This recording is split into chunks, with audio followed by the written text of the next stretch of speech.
কাটা আসলো কেন? কাটা ছাড়া করা যায় না? অনেক দূরত্বে করলে তো ভালো আসে না। কাছের তো করা যাবে না, ওই সাইডে গেলি কবে? দেখতে হবে।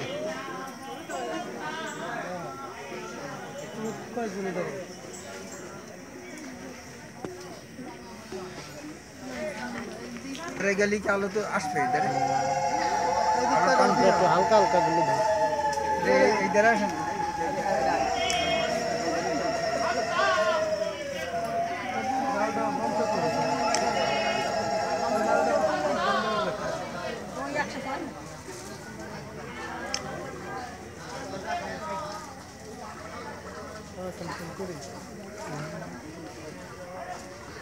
এই